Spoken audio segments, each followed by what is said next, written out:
আপনি যদি পৃথিবী পরিচালনায় আল্লাহর মূলনীতি দেখেন, পৃথিবী পরিচালনায় আল্লাহর মূলনীতি, যে আল্লাহ কেমনে পৃথিবী চালায়, আল্লাহর সিস্টেমটা কি, তাহলে আপনি দেখবেন ফুল কখন ফোটে? সকালে। আপনি এটা আল্লাহ সিস্টেম করে দিয়েছে যে ফুল ফুটবে সকালে। আপনি আল্লাহর পরিচয় পৃথিবী পরিচালনার সিস্টেম যদি দেখেন, দেখবেন পাখি, মোরগ, মুরগি এরা সব সকালবেলা ডাকতেছে।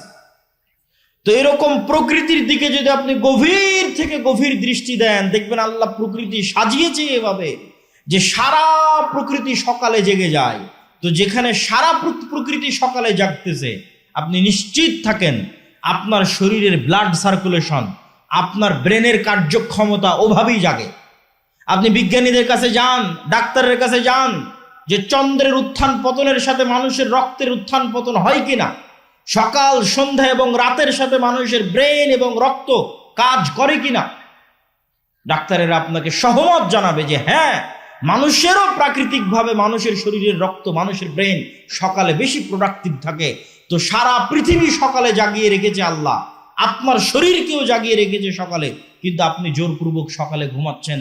আপনি যদি ব্যর্থ না হন, আপনি যদি অসফল কাম না হন, আপনি যদি আপনার জীবনে আনসাকসেসফুল না হন, গরিব না থাকেন, দরিদ্র না থাকেন, অনুন্নত না থাকেন, তাহলে পৃথিবীতে আর কেউ গরিব, দরিদ্র, অনুন্নত থাকবে না। আর যদি আপনি সকালকে একবার কাজে লাগানো শুরু করেন, একবার, যে কোনো ছাত্র, যে কোনো ব্যবসায়ী, যে কোনো কৃষক, যে বলবে যে না আমি ফজরের সালাতে উঠব এবং ফজরের পরের এই সময়কে কাজে লাগাবো, তাকে ধনী হতেই হবে। এটি নিয়ম পৃথিবীর। আল্লাহ সুবহানাহু ওয়া তাআলা বলেন, ফাইদা কুদিয়াতিস সালাত ফান্তাশিরু ফিল আরদ ওয়াবতাগু মিন ফাজলিল্লাহ। যখন সালাত আদায় শেষ হয়ে যায়, ফজরের সালাত, ফরজ সালাত, যখন সালাত আদায় শেষ হয়ে যায়, তোমরা আল্লাহর জমিনে ছড়িয়ে পড়ো আর আল্লাহর দয়া অনুসন্ধান করো। আবারও শুনেন, তোমরা আল্লাহর জমিনে ছড়িয়ে পড়ো, আল্লাহর দয়া অনুসন্ধান করো। ওই যে একটা ধানের বীজ বপন করেছেন, ওখান থেকে গাছ উৎপন্ন হচ্ছে, এটা আল্লাহর দয়া। পৃথিবীর প্রত্যেক ইঞ্চি জায়গায় আল্লাহর দয়া ছড়িয়ে ছিটিয়ে আছে। পৃথিবীর এমন কোন জায়গা যেখান থেকে 1 টাকা হালাল উপায়ে অর্জন করা যাবে, ওই 1 টাকা আল্লাহর দয়া, ওইটা আল্লাহ অনুসন্ধানে বেরিয়ে পড়তে বলেছেন। ফজরের সালাতের পর আল্লাহ সুবহানাহু ওয়া তাআলা ঘুমাতে বলেননি। অতএব হে যুবক ভাইয়েরা, হে চারঘাটের মানুষেরা, আপনাদের যে লাইফ স্টাইল, জীবনের যে ধরন, এটা আপনার স্বাস্থ্যকে ধ্বংস করছে, আপনার শরীরকে ধ্বংস করছে, আপনার সময়কে নষ্ট করছে, আপনাকে গরিব বানিয়ে দিচ্ছে। এই সময়কে আপনাকে কাজে লাগাতে হবে। এই পুরো 24 ঘন্টার সময়ের মধ্যে সকালের পরের দ্বিতীয় গুরুত্বপূর্ণ সময়, একটা গুরুত্বপূর্ণ সময় আপনাদের সামনে আলোচনা করলাম সকাল, আর একটা দ্বিতীয় গুরুত্বপূর্ণ সময় হচ্ছে রাতের শেষ ভাগ। আল্লাহ সুবহানাহু ওয়া তাআলা যদি পৃথিবীতে কাউকে বড় থেকে বড় সফলতা দান করতে চান, যে বড় থেকে বড় সফলতা আল্লাহ দান করবেন, তাহলে রাতের সালাত, রাতের শেষ অংশের সালাতের কোনো বিকল্প নাই, যাকে বলে তাহাজ্জুদের সালাত। একটা দলিল দিয়ে এই পয়েন্টের আলোচনা শেষ করব। আল্লাহ সুবহানাহু ওয়া তাআলা রাসূল সাল্লাল্লাহু আলাইহি সাল্লামকে বলছেন কোরআনে, ওমিনাল লাইলি ফাতাহাজ্জাদ বিহি নাফিলাতাল লাক আসা আইয়াবআসাকা রাব্বুকা মাকামান মাহমুদা। হে মুহাম্মদ বলেন সাল্লাল্লাহু আলাইহি ওয়াসাল্লাম, আপনি অবশ্যই রাতের শেষ অংশে সালাত আদায় করুন। আপনি অবশ্যই রাতের শেষ অংশে অল্প হলেও সালাত আদায় করুন। আইয়াবআসাকা রাব্বুকা মাকামান মাহমুদা। এই সালাতের মাধ্যমেই আপনার প্রতিপালক আপনাকে শ্রেষ্ঠতম মর্যাদা দান করবেন। তো আমাদের নবী মুহাম্মদ সাল্লাল্লাহু আলাইহি ওয়াসাল্লামকে আল্লাহ অনেক বড় সম্মান দিবেন। তো ওই সম্মান দেওয়ার জন্য, সম্মান পাওয়ার যোগ্য হওয়ার জন্য আমাদের নবীকে আল্লাহ বলছেন যে আপনি রাতের শেষ অংশে সালাত আদায় করুন।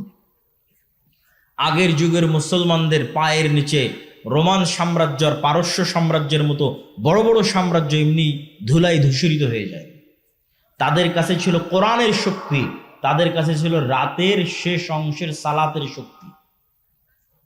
রাতের শেষ অংশের সালাতের চোখের পানির শক্তি এবং পাওয়ার তাদের কাছে ছিল, এবং ফজরের পরে না ঘুমানো বরকত তাদের কাছে ছিল, কোরআনের সাথে কানেক্টিভিটি তাদের কাছে ছিল। আমাদের কাছে কি আছে? আমরা জীবন যাপন করছি, ঘুম থেকে উঠছি এবং ঘুম যাচ্ছি পশুর মতো। তারপরেও যে আল্লাহ সুবহানাহু ওয়া তাআলা আমাদেরকে বাঁচিয়ে রেখেছেন, এই অবস্থায় রেখেছেন, আল্লাহর শুকরিয়া। কিন্তু আমাদের ওই রকম কোনো যোগ্যতাই নাই। আমরা ঘুম থেকে উঠছি পশুর মতো, ঘুমাতে যাচ্ছি পশুর মতো। সম্মানিত উপস্থিতি, আমরা আলোচনা করছিলাম সময়ের গুরুত্ব সম্পর্কে। এবার এই সময়ের গুরুত্বের শেষ পয়েন্ট, তারপরে আমার বক্তব্যের দ্বিতীয় অংশে চলে যাব, ইসলামী রাষ্ট্র। সময়ের গুরুত্বের শেষ পয়েন্ট হচ্ছে সময়কে আপনি কাজে লাগাবেন কিভাবে। এর ওপর আজকের আধুনিক বিশ্বে অসংখ্য বই পুস্তক তৈরি হয়েছে, যার নাম দিয়েছে ইংরেজিতে টাইম ম্যানেজমেন্ট, সময়কে ম্যানেজ করা। তো অসংখ্য বুদ্ধি, উপায়, কৌশল সব দেওয়া আছে। কিন্তু আমি আপনাকে বলবো, ইসলাম নিজেই একটা টাইম ম্যানেজমেন্ট। ইসলাম নিজেই একটা টাইম ম্যানেজমেন্ট, আর এটা হতে হবে। কেননা আল্লাহ তো সময়কে সৃষ্টি করে ছেড়ে দিয়েছে। এই সময়ই মানুষের জীবন, এই সময়েরই আল্লাহ হিসাব নিবে। এই সময়ের মধ্যে মানুষ হারিয়ে যাবে। মহাকালের গর্ভে হাজার হাজার লক্ষ লক্ষ কোটি কোটি মানুষ হারিয়ে গেছে, আবার মহাকালের গর্ভে আমরা হারিয়ে যাবো। এই মহাসময়ই তো সব কিছু। তো এই জন্য সময়ের গুরুত্ব তো ইসলামে থাকবেই। তারপর আপনাদের বুঝানোর সুবিধার্থে বলি, ইসলামের কোন ইবাদতটা সময়ের সাথে সম্পৃক্ত নয়? আপনি নিজে বসে থেকে এখন চিন্তা করেন যে ইসলামের কোন ইবাদতটা টাইমের সাথে রিলেটেড নয়। যেমন 5 ওয়াক্ত সালাত, এটা কি সময়ের সাথে সম্পৃক্ত না সম্পৃক্ত না? না এমনি এক সময় উঠে একবারে 5 ওয়াক্ত সালাত আদায় করে নিলাম যে হয়ে গেল, এইটা কিন্তু হবে না।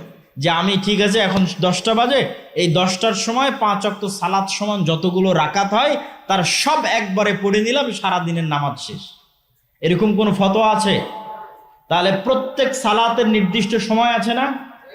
প্রত্যেক সালাতের সময় আছে, মানে ওই সময়টা তো চলে যাচ্ছে, সেভ হয়ে যাচ্ছে। ওই সময়ের মধ্যে আপনি কি করলেন? ওই সময়টুকুর মধ্যে আপনার একটা সালাত থাকা লাগবে।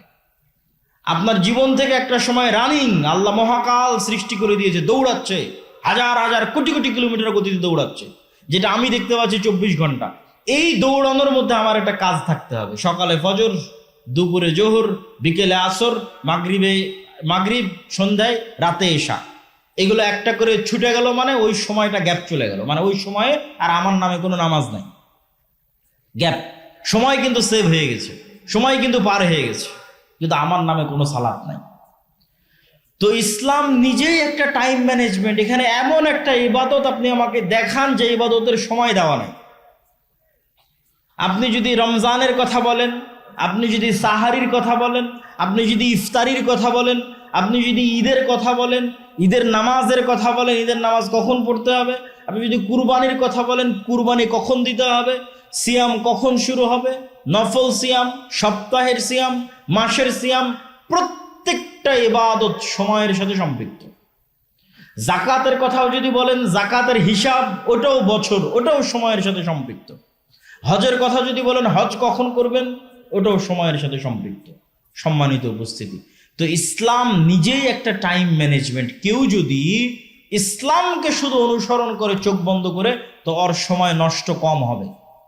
তার শুধু একটা উদাহরণ দেয় যুবক এবং ছাত্রদের জন্য, যে ধরেন আপনি ফজরের সালাত পড়ে যুবকেরা হয়তো গেম খেলতে বসে গেছে, হয়তো কোথাও খেলা দেখতে বসে গেছে, হয়তো জুয়ার আড্ডায় গেছে।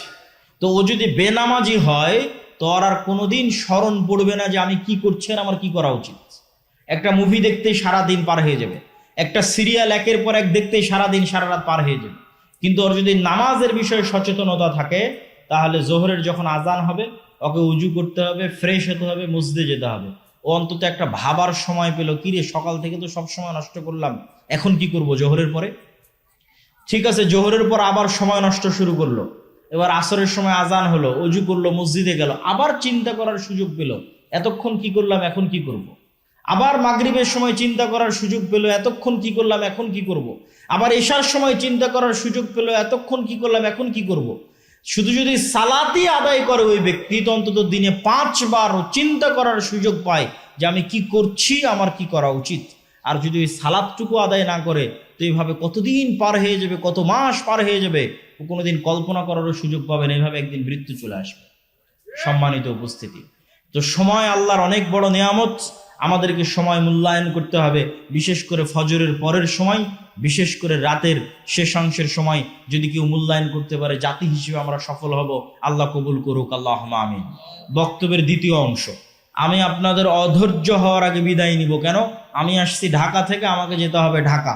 আপনাদের শ্রদ্ধেয় উস্তাদ জি শেখ আব্দুর রাজ্জাক বিন ইউসুফ তিনি অসুস্থ থাকায় আমাকে ঢাকা থেকে আসতে হয়েছে। অতএব আপনাদের চেয়ে অনেক দূরে আমি যাব, তো আমার বক্তব্য শেষ হওয়ার আগে আপনারা উঠবেন না। আপনাদের থেকে আমি চেষ্টা করব কত দ্রুত আমি শেষ করতে পারি। ইসলামী রাষ্ট্র, এই জুলাই আগস্টের আন্দোলনের পরে বাংলাদেশের সবচেয়ে আলোচিত একটা ইস্যু হচ্ছে রাষ্ট্র ব্যবস্থা ইসলাম। তো রাষ্ট্র ব্যবস্থায় ইসলাম, কেউ বলতেছে হ্যাঁ সব মুসলমান তো বিশ্বাস করে যে রাষ্ট্রে ইসলাম লাগবে, কেউ বলতেছে ইসলাম প্রতিষ্ঠা করতে হবে গণতান্ত্রিক নির্বাচনের মাধ্যমে, কেউ বলতেছে না এইভাবে, কেউ ওইভাবে। তো আসলে ইসলামী রাষ্ট্র বলতে কি বুঝায় এবং কিভাবে ইসলাম রাষ্ট্রে প্রতিষ্ঠিত হয়, এই অংশটুকু সবার জানা খুব জরুরি। প্রথম পয়েন্ট, ইসলামী রাষ্ট্র বলতে কি বুঝায়। আমাদের ব্রেনে পাশ্চাত্য মিডিয়া দিয়েছে ইসলামী রাষ্ট্র মানে চুরি করলে হাত কাটে নেবে, ইসলামী রাষ্ট্র মানে জেনা করলে রজমের শাস্তি হবে। এগুলো ঠিক হবে, কিন্তু ইসলামী রাষ্ট্র মানে এই দৃশ্যগুলো বুঝানো, এটা আল্লাহর নবী বুঝাননি। আমাদেরকে পাশ্চাত্য মিডিয়া বুঝেছে ইসলামী রাষ্ট্র মানে একজন মেয়েকেও বেপর্দায় বাইরে বের হতে দেওয়া যাবে না, সবাইকে বোরখা পরতে বাধ্য করা হবে। তাহলে যারা পর্দা করে না ওরা কি চাইবে যে ইসলামী রাষ্ট্র আসুক? তখন ওরা আপনার দলকেও ভোট দিবে না, বাইরে বাইরে ইসলামের কথা বলবে, কিন্তু বাস্তবে চাইবে না যে ইসলাম ক্ষমতায় আসুক। কিন্তু আল্লাহর নবী যে ব্র্যান্ডিং করেছেন, ওই ব্র্যান্ডিংটা যদি আপনি মানুষকে বুঝাতে পারেন, তো মুসলমান বহু দূরের কথা, বেপর্দা নারী বহু দূরের কথা, হিন্দু এসে বলবে তোমরা ইসলাম প্রতিষ্ঠা করো, খ্রিস্টান এসে বলবে তোমরা ইসলাম প্রতিষ্ঠা করো। সেটা কি? রাসূলুল্লাহ সাল্লাল্লাহু আলাইহি ওয়াসাল্লাম বলেন, লা তাকুমুস সাআহ হাত্তা ইয়ানজিলা ঈসা ইবনে মারইয়াম। কিয়ামত ততদিন হবে না যতদিন মারিয়ামের সন্তান ঈসা পৃথিবীতে নেমে না আসছে। আর মারিয়ামের সন্তান ঈসা পৃথিবীতে নেমে আসার পর তিনটা কাজ করবে। এক, ইয়াকসিরুস সালিব, ক্রুশকে ভেঙে দিবে। ওয়া ইয়াকতুলুল খিনজির, শুকুরকে হারাম ঘোষণা করে পৃথিবী থেকে বিদায় করে দিবে। তিন নাম্বারটা হচ্ছে সবচেয়ে গুরুত্বপূর্ণ। আগের দুটো ভিন্ন পরিবেশের সাথে সম্পৃক্ত, কি পরিবেশ সেটারও একটু ইঙ্গিত দিব। আর তিন নাম্বারটা হচ্ছে মূল, সেটা কি? উনি সমগ্র পৃথিবীতে হাকামান মুকসিতা, সমগ্র পৃথিবীতে ঈসা আলাইহিস সালাম ন্যায় বিচার প্রতিষ্ঠা করবে। বলেন আল্লাহু আকবার। ন্যায় বিচার, এটা হচ্ছে রাষ্ট্রে ইসলামের ব্র্যান্ডিং। যে ইসলাম রাষ্ট্রে গেলে কি হবে? আপনার মানুষ আপনাকে বলবে ইসলাম রাষ্ট্রে গেলে হাত কাটবে, কেউ বলবে রজম করবে, কেউ বাধ্য পর্দা করবে। আল্লাহর নবী বলছেন ইসলাম রাষ্ট্রে গেলে সমগ্র পৃথিবীতে কি প্রতিষ্ঠা হবে? ন্যায় বিচার প্রতিষ্ঠা হবে। মানে একজন মানুষও মাজলুম থাকবে না, একটা হিন্দু মাজলুম থাকবে না, একটা কুকুরও মাজলুম থাকবে না। তার নাম ন্যায় বিচার। এবং এই ব্র্যান্ডিং এর কারণেই ইসলামে ন্যায়ের গুরুত্ব কত বেশি। রাসূলুল্লাহ সাল্লাল্লাহু আলাইহি ওয়াসাল্লাম বলেন, সাবআতুন ইউদিল্লুহুমুল্লাহ ইয়াওমা লা দিল্লা ইল্লা দিল্লু। 7 শ্রেণীর মানুষকে কিয়ামতের মাঠে আল্লাহ বিশেষ ছায়া দিবে। তার 1 নাম্বার ন্যায়পরায়ণ দায়িত্বশীল। মানে যে ন্যায়পরায়ণ দায়িত্বশীল, ওই নাম্বারিং এ যে 1 নাম্বারে চলে গেছে, তো তাহাজ্জুদ গুজার ব্যক্তিকে পিছনে ফেলে কিন্তু 1 নাম্বারে গেছে। নফল সিয়াম পালনকারী ব্যক্তিকে পিছনে ফেলে 1 নাম্বারে গেছে। আর যত ফাজাইলে আমল আপনার জানা আছে সবগুলোকে পিছনে ফেলে 1 নাম্বারে গেছে ন্যায়পরায়ণ দায়িত্বশীল। কেননা ওইটাই সবচেয়ে কঠিন, ওইটাই সবচেয়ে কঠিন। আর ওইটা একমাত্র সত্যিকার মুসলিমই ওইটা প্রতিষ্ঠা করতে পারবে। ন্যায়ের গুরুত্ব আল্লাহর নিকটে কত বেশি, আল্লাহ সুবহানাহু ওয়া তাআলা বলছেন, ইন্নাল্লাহা ইয়া'মুরুকুম বিল আদল। আল্লাহ তোমাদেরকে ন্যায় প্রতিষ্ঠা করার আদেশ দিয়েছেন। আল্লাহ আরো বলেন, লা ইয়াজরিমান্নাকুম শানআনু কওমিন আলা আল্লা তা'দিলু, হে মুমিনেরা, হে মুসলমানেরা, নির্দিষ্ট কোনো মানুষের প্রতি তোমার অন্তরে থাকা ক্ষোভ, নির্দিষ্ট কোনো দলের প্রতি তোমার অন্তরে থাকা হিংসা তোমাকে যেন অন্যায় করতে উদ্বুদ্ধ না করে, বরং ন্যায় প্রতিষ্ঠা করো, আর এটিই তাকওয়া। আল্লাহর নবী সন্তান সন্ততিকে চুমু দেওয়ার ক্ষেত্রে, ভালোবাসার ক্ষেত্রে ন্যায় প্রতিষ্ঠা করতে বলেছেন, আর আল্লাহ বিবাহের ক্ষেত্রে স্ত্রীদের উপর ন্যায় প্রতিষ্ঠা করতে বলেছেন, যে যদি ন্যায় প্রতিষ্ঠা করতে পারো তবে একের অধিক বিয়ে করো। তো এতগুলো কথা কেন বললাম? রাষ্ট্রে ইসলামের ব্র্যান্ডিং ন্যায়, আর ঈসা আলাইহিস সালাম সমগ্র পৃথিবীতে ন্যায় বিচার প্রতিষ্ঠা করবে। এখন আপনার কাছে আমার প্রশ্ন, যে ঈসা আলাইহিস সালাম যদি নিজে ন্যায় পরায়ণ না হয়, উনি কি ন্যায় প্রতিষ্ঠা করতে পারবে? পারবে না। তাহলে ঈসা আলাইহিস সালাম যে সমগ্র পৃথিবীতে ন্যায় প্রতিষ্ঠা করবে, তার জন্য এক নম্বরে ঈসা আলাইহিস সালামকে নিজেকে ন্যায় পরায়ণ হতে হবে। আর আল্লাহ সব নবীকে জন্মগত ন্যায় পরায়ণ করে পাঠিয়েছেন, মানে জন্মই দিয়েছেন নবীদেরকে ন্যায় পরায়ণ সত্যবাদী অবস্থায়। এখন আমার আর আপনার কাছে প্রশ্ন, যে আমরা কি রাষ্ট্রে ইসলাম প্রতিষ্ঠার যোগ্য হতে পেরেছি?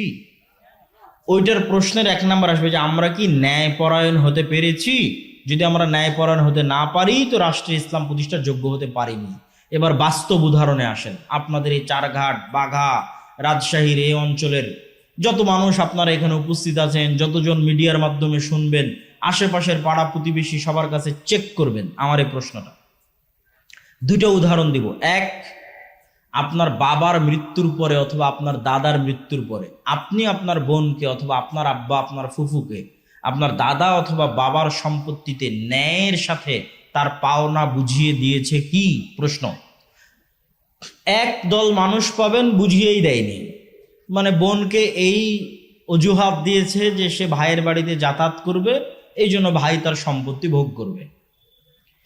আর আরেক দল মানুষ বুঝিয়ে দিয়েছে ঠিকই, কিন্তু চারঘাট বাজারের দামি জমিটা নিজে নিয়েছে, আর বিলে নদীর মধ্যে ভাঙ্গনে যে জমিটা চলে গেছে সেটা বোনকে দিয়েছে। চরের জমি বোনকে দিয়েছে, আর ভালো জমি নিজে নিয়েছে। তো এটা কি ন্যায় প্রতিষ্ঠা করেছে? সে ন্যায় প্রতিষ্ঠা করেনি। এবার রেজাল্ট কি? রেজাল্ট হচ্ছে, এই ব্যক্তিকে যদি আপনি এখন রাষ্ট্র ক্ষমতায় বসান, তো 16 বছর যা দুর্নীতি হয়েছে একদিনে তার চেয়ে বেশি করবে। তাহলে সে কি ন্যায় বিচার প্রতিষ্ঠা করতে পারবে রাষ্ট্রে? ও তো ওর বোনের সাথে ন্যায় বিচার প্রতিষ্ঠা করতে পারে না, একটা ছোট্ট ফ্যামিলির মধ্যে। তাহলে কেমনে আল্লাহ মনে করবে যে এই মুসলমানটা যোগ্য যে একে ইসলামী রাষ্ট্রের দায়িত্ব দিতে হবে? আল্লাহ কেমনে মনে করবে?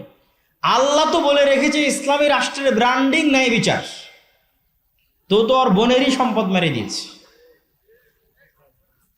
উদাহরণ 2, চারঘাট, বাঘা সহ আশেপাশের অঞ্চলে অসংখ্য জায়গায় বিবাহ হচ্ছে যৌতুকের ভিত্তিতে, হচ্ছে না?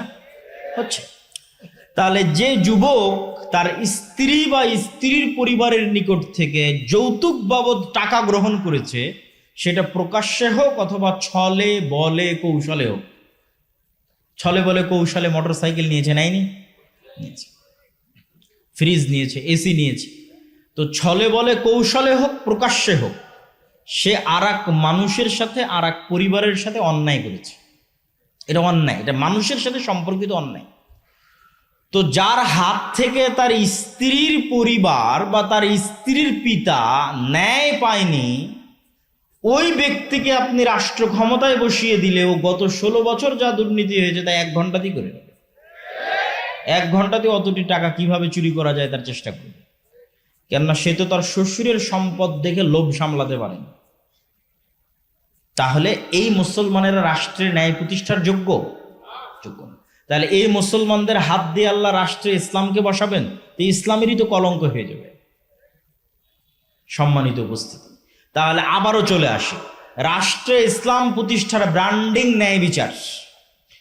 তাহলে যে মুসলমান ন্যায় প্রতিষ্ঠা করার যোগ্য, ওই মুসলমানই রাষ্ট্রে ইসলাম প্রতিষ্ঠা করার যোগ্য। তাহলে মুসলমান ন্যায় প্রতিষ্ঠা করার যোগ্য নয়। 2, আজকের যুগের মুসলমানদের আরেকটা বড় সমস্যা হচ্ছে আজকের যুগের মুসলমানেরা সত্য বলা জানে না,